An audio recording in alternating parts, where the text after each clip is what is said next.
front of me is OnePlus 60 and today I would like to show you how you can set up app lock. Begin by launching settings and scrolling down to access utilities. Then hit app locker and enter your current login method. Following that, hit add apps under app locker list. Click all of your apps that you wish to lock and go back.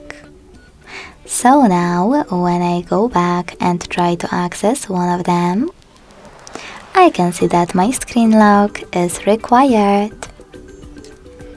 If you want to disable app lock from any app, go back to the same settings and click on this X next to the chosen one.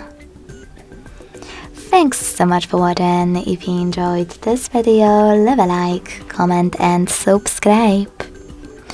Bye!